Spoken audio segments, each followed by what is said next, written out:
오늘은 맥주감사 주일입니다. 맥주감사 주일은 보리를 추수하면서 하나님 앞에 감사하는 주일인데, 그냥 우리는 지금까지 6개월 동안 상반기를 지켜주신 하나님 앞에 감사하는 절기로 지키고 있습니다.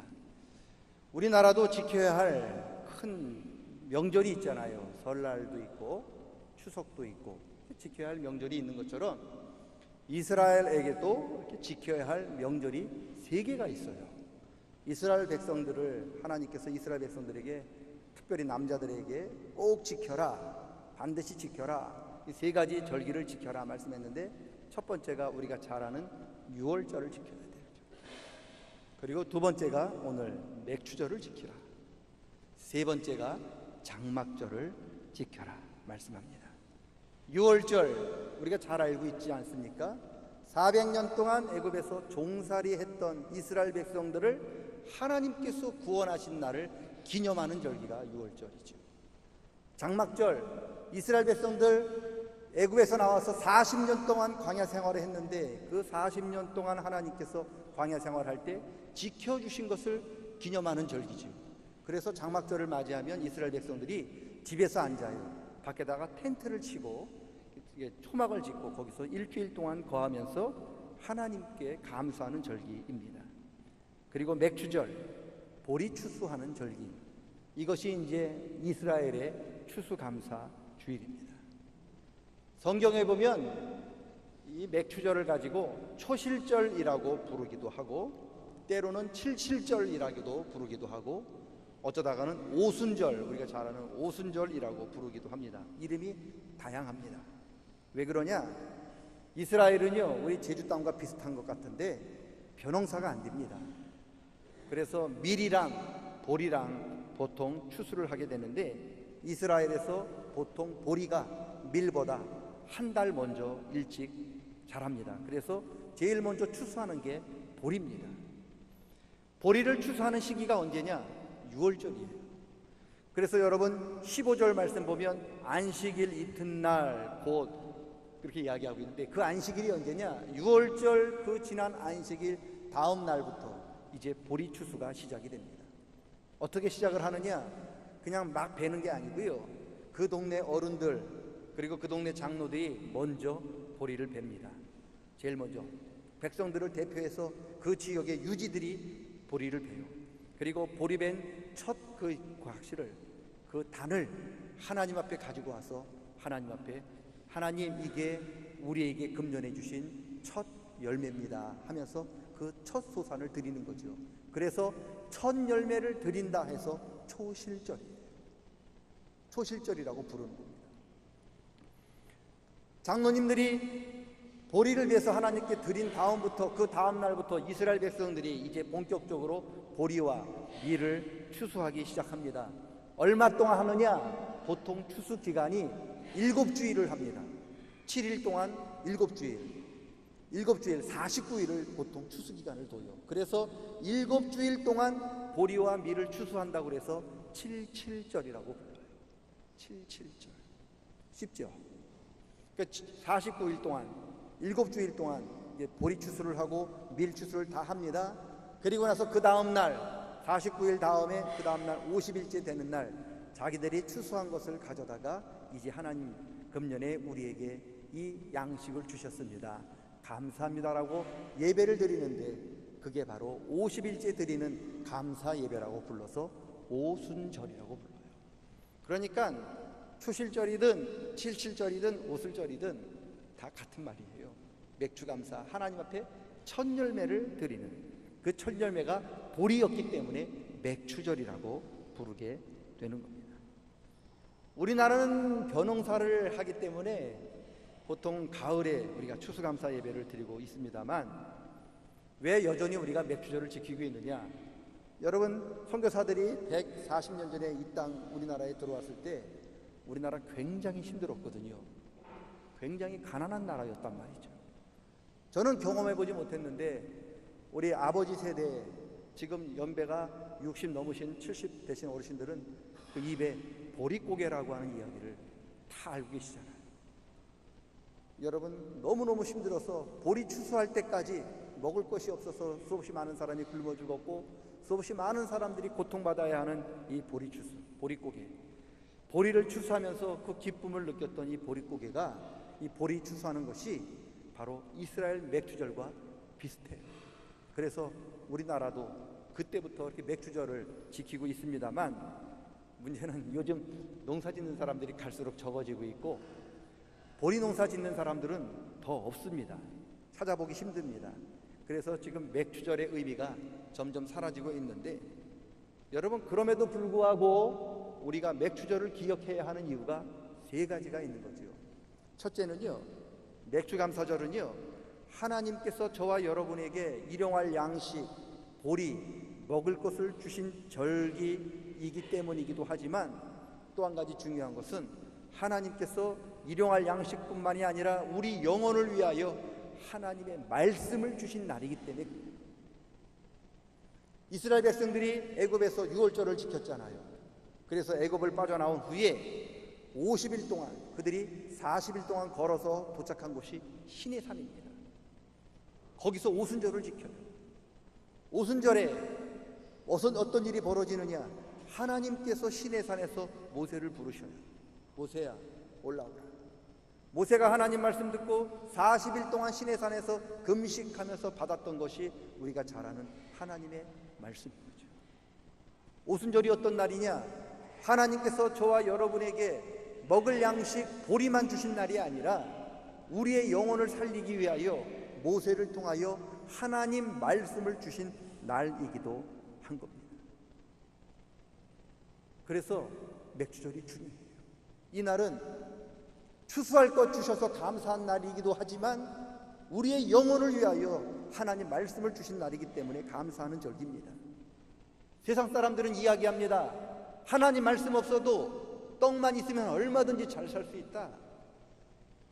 예수 믿지 않고 하나님 말씀 없어도 세상 물질만 풍족하고 세상에서 가진 것이 좀 넉넉하면 얼마든지 잘 살 수 있다. 그렇게 이야기합니다. 떡만 있으면 살 수 있대요. 그런데 예수님은 그렇게 대답하지 않으셨어요. 예수님이 40일 동안 광야에서 금식하신 후에 너무 배가 고프잖아요. 사탄이 찾아와서 예수님 시험하잖아요. 야, 너 배고프지?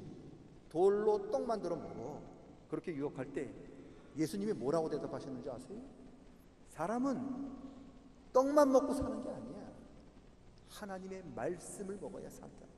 그렇게 대답하신 거죠. 그게 맥주절인 거예요.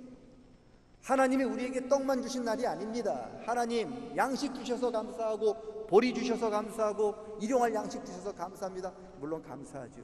근데 거기서 끝나는 게 아닙니다. 맥주절은 저와 여러분을 위하여 하나님이 우리 영혼을 살리기 위하여 하나님 말씀을 주신 날이 맥주절인 거예요. 그래서 우리는 맥주절에 감사하셔야 합니다. 우리 육신은 떡을 먹어야 살아요. 안 먹으면 다 죽습니다. 힘이 없습니다. 그런데 우리 영혼은 떡 먹는다고 건강한 게 아닙니다. 우리 영혼은 하나님 말씀을 먹어야 살아요. 우리 육신을 살리기 위해서 하나님이 떡을 주셨고, 그리고 하나님이 우리 영혼을 살리기 위해서 같은 날 하나님의 말씀을 주신 절기가 바로 맥주절입니다. 여러분, 양식을 주신 하나님께 감사할 뿐만 아니라 우리에게 하나님의 말씀을 주신 날이 이 맥주절이기 때문에 우리의 영혼을 살리기 위한 날이기 때문에 하나님 앞에 감사해야 하는 절기가 바로 맥주절입니다. 여러분, 하나님 앞에 감사하는 저와 여러분 되시기를 축원합니다. 육신을 위해서 기도하셔야 돼요. 떡 달라고 기도하셔야 돼요. 여러분, 그거 부끄러운 거 아니에요. 우리 안 먹으면 못 살기 때문에 주님께서도 제자들에게 기도를 가르치면서 얘들아 이렇게 기도해라. 날마다 우리에게 일용할 떡을 주십시오. 그렇게 기도하라고 가르치셨어요. 떡 달라고 기도하는 거요, 그거 잘못된 기도 아닙니다. 당연한 기도인 거예요. 문제는 육신을 위해서 떡만 달라고 하기 때문에 문제인 거죠.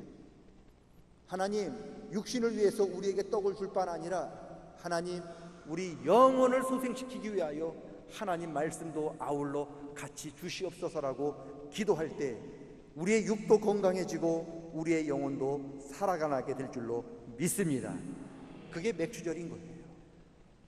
떡을 주신 것을 감사할 뿐만 아니라 우리의 영혼을 위하여 하나님 양식, 하늘의 양식인 말씀을 주시옵소서라고 기도하고 그것에 대한 감사하는 절기가 맥주절입니다. 여러분, 하나님께서 여러분에게 먹을 양식을 풍족하게 주시기를 축원합니다. 여러분 아멘 하셔야 돼요. 여러분 먹을 양식 풍족하자면 어떤 일이 벌어지느냐? 남한테 구워야 되잖아요. 남한테 손 벌려야 되잖아요. 그렇게 살지 마십시오. 그렇게 살지 않도록 하나님, 내가 오히려 내가 가진 걸로 나눠줄 수 있도록 풍족하게 주십시오라고 기도하십시오. 뿐만 아니라 하나님, 먹을 양식도 풍족하게 주실 뿐만 아니라 내 영혼을 위하여 하나님 말씀도 풍족하게 주시옵소서 기도할 때 하나님께서 우리의 육신과 우리의 영혼을 날로 강건하게 만들어 주실 줄로 믿습니다. 그런 은혜가 있기를 축원합니다. 이게 첫 번째 이거죠. 두 번째, 오순절 하면 떠오르는 게 뭐죠? 사도행전 2장에 성령 강림이죠. 요엘 선지자가 이야기하지요. 말세에 누구든지 원하는 사람, 구하는 사람에게 남종, 여종, 신분, 고아를 막론하고 누구에게든지 하나님이 성령을 주십니다. 집에서 요엘서를 읽어보세요. 요엘서 간단합니다. 요엘 선지자가 예언합니다. 너희가 죄지면 너희가 아무리 농사를 많이 지르더라도 하나님이 메뚜기와 해충들을 보내서 너희 먹을 양식을 다 갉아먹게 해서 너희가 굶주리게 될 것이야. 그러나 너희가 하나님께 돌아와 회개하면 하나님이 메뚜기를 비롯한 해충들을 다 멸하셔서 너희 양식이 풍족하여 너희가 배부르게 먹게 될 것이다. 이게 요엘서예요. 그런데 여기서 끝나는 게 아니에요. 우리가 먹어서 배부르고 거기서 끝나는 게 아니라 그다음에 뭐라고 기록되어 있느냐? 그리고 그 이후에 하나님이 남종과 여종과 모든 사람에게 성령을 부어 주실 것이다. 여러분, 먹고 배부른 이 양식을 주신 것은요, 그게 끝이 아닙니다. 그 다음을 위한 준비 단계, 하나님의 성령 충만을 받기 위한 준비 단계로 하나님이 저와 여러분에게 일용할 양식을 풍족하게 주신 거예요. 노아 시대 사람처럼 먹고 마시고 시집가고 장가가는 세상 유혹에 빠지라고 물질 주신 것도 아니고요. 어리석은 부자처럼 여러분 먹고 남은 거 쌓아두라고, 창고에 가득 쌓아두라고 하나님이 우리에게 물질과 먹을 것을 풍부하게 주신 것도 아닙니다. 우리에게 그렇게 풍족한 은혜를 주시고 그렇게 은총을 베풀어 주신 이유는 바로 그 다음 단계인 하나님의 성령에 충만한 사람이 되어 하나님의 일을 준비하는 사람이 되라고 주신 거예요. 이게 굉장히 중요해요. 많은 분들이, 심지어 예수 믿는 분들도 물질로 풍족해지면 그게 하나님의 축복의 전부인 줄 알고 있습니다. 아니요, 그게 하나님 축복 맞아요. 그런데 거기서 끝이 아닙니다. 우리는 그 다음 단계가 있는데 그게 뭐냐? 바로 하나님의 성령에 충만하여서 이 땅에서 하나님의 증인된 삶을 살아가는 바로 그런 삶을 살아야 되는 거죠. 그러기 위해서 물질도 주신 거고요, 그러기 위해서 여러분에게 건강도 주신 거고요, 그러기 위해서 여러분에게도 양식을 주신 거예요. 이것을 잊어버리고 그저 하나님이 주신 이 세상 것들만, 떡만 가득 잘 먹으면 된다라고 생각하면 하나님께서는 저와 여러분을 어리석은 부자로 보게 될 겁니다. 여러분, 하나님의 우리에게 베풀어 주신 은혜, 그것은 저와 여러분이 그 은혜를 누려서 이 땅에서 성령 충만함을 받아 주님의 증인된 삶을 살아가라고 주신 그런 도구인 줄로 믿습니다. 그럴 때 우리는 이 땅에서 헛된 삶이 아니라 하나님 기뻐하시는 삶을 살아가게 될 줄로 믿습니다. 성령 충만함을 받기 위해서 이 성령 충만함이 임한 날이 바로 오순절이에요. 왜 오순절날 성령이 오셨느냐? 먹을 것이 풍부하고 힘이 있으면 이제 거기서 끝이 아니라 이제 일어나서 주의 일을 하는 일꾼이 되라는 거죠. 여러분, 주님의 일꾼 되시, 성령 충만함으로 주님의 일꾼으로 거듭나는 저와 여러분 되시기를 축원합니다. 이게 두 번째죠. 첫째는 두 번째입니다. 첫째는 말씀 주셨고 두 번째는 성령 주셨습니다. 셋째는요, 맥주감사절은 어떤 날이냐? 이스라엘 백성들이 40년 동안 광야 생활하면서 자신들을 지켜주신 하나님의 은혜에 감사하는 절기였습니다. 40년 동안 광야 생활하면서 이스라엘 백성들이 뭐 먹고 살았나요? 농사 지었나요? 아니요. 하나님께서 40년 동안 하늘의 문을 열어주셔서 그들에게 만나를 부어주셨어요. 그리고 메추라기를 보내주셔서 그들이 농사 짓지 않고 수고도 하지 않았는데 하늘에서 예수님 말씀처럼 공중에 나는 새처럼 들에 핀 백합화처럼 그들이 수고도 하지 않고 길쌈도 하지 않았는데 하나님이 주신 은혜로 그들이 40년 동안 살았다. 그리고 그토록 40년 동안 광야 생활한 후에 드디어 그들이 꿈꾸며 기다리던 가나안 땅에 들어가게 되었는데 이스라엘 백성들이 가나안 땅에 들어간 때가 언제냐? 바로 보리를 추수할 맥추절에 들어갔어요. 맥추절에 들어갔는데 하나님께서 여호수아에게 말씀을 합니다. 너희가 그 땅에서 얻은 첫 열매를 너희들 먹지 말아라. 다 나한테 바쳐라. 왜요? 너희들 지난 40년을 돌이켜봐라. 너희들이 농사 지었느냐? 너희가 수고했느냐? 그렇지 않아. 너희들이 아무것도 한 것 없어도 40년 동안 내가 너희들을 지금까지 먹은 것 부족함이 없이 의복도 해지지 않도록 신발도 끊어지지 않도록 내가 너희들을 지켜주지 않았느냐? 앞으로 가나안 땅에 들어가서도 내가 지금까지 너희를 지켜주신 것처럼 내가 영원히 너희를 지켜줄 것이니 나를 믿고 내 말씀 붙들고 내 말대로 첫 열매를 나한테 드려라. 이게 바로 맥주절인 거예요. 지금 나에게 베풀어 주신 모든 은혜, 내가 지금까지 살아오면서 얻었던 모든 혜택, 이거 나 때문이 아니라 내 능력 때문이 아니라 하나님의 은혜입니다 라고 고백하는 절기가 바로 맥주절입니다. 여러분이 지금 누리고 있는 모든 것 다 하나님이 여러분에게 주신 은혜인 줄로 믿습니다. 그거 하나님 때문이라고 고백하셔야 합니다. 하나님, 내가 지금 이 자리에 있는 것, 내가 나 된 것 하나님의 은혜입니다.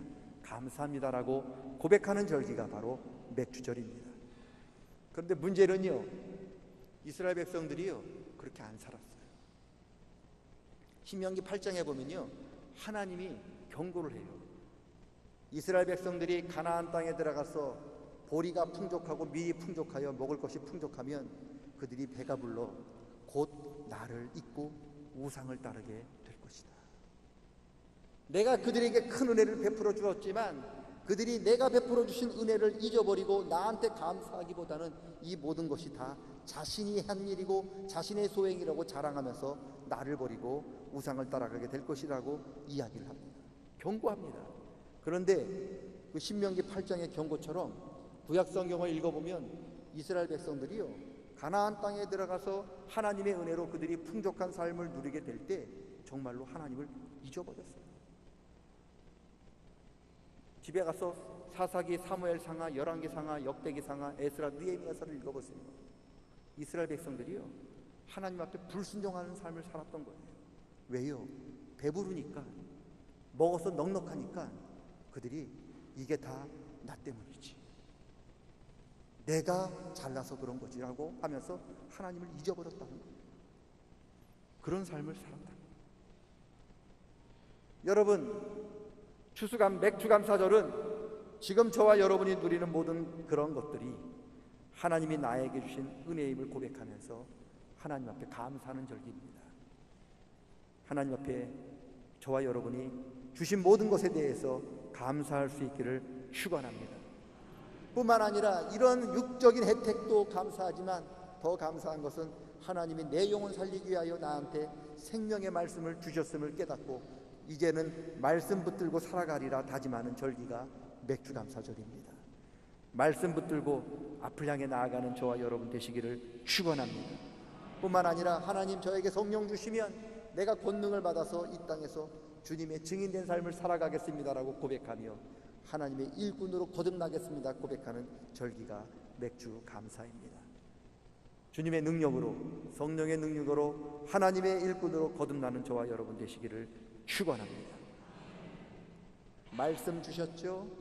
성령 주셨죠? 그리고 나에게 여태까지 베풀어 주신 모든 은혜 베풀어 주신 것을 감사하면서 하나님 앞으로 하나님 말씀 따라 성령의 능력으로 주님의 증인된 삶을 살아가겠습니다라고 고백하는 맥주절입니다. 이 맥주절을 따라 하반기에도 하나님이 주신 은혜대로 성령의 능력으로 주님의 증인된 삶을 살아가는 저와 여러분 다 되시기를 주의 이름으로 간절히 축원합니다. 따라합니다. 내가 누리는 모든 혜택은 하나님의 은혜입니다. 하나님 감사합니다. 이 고백을 반드시 드리세요. 내가 누리는 모든 혜택은 하나님은 20%, 내가 80%입니다. 그렇게 하지 마시고 모든 것이 하나님의 은혜라고 고백하시고 하나님께 감사하시기를 축원합니다. 따라합니다. 빵보다 말씀이 더욱 귀합니다. 말씀 붙들고 살아가게 하시옵소서. 여러분, 빵보다 말씀이 귀합니다. 여러분이 이 말을, 이것을 믿으시고 말씀 붙들으면 하나님이 여러분 사는 동안 빵을 책임져 주실 줄로 믿습니다. 빵 붙들면 어떻게 되냐? 그 빵 떨어지면 더 이상 없어요. 근데 말씀 붙들면 그 빵이 떨어지면 빵 계속 공급해 주셔요.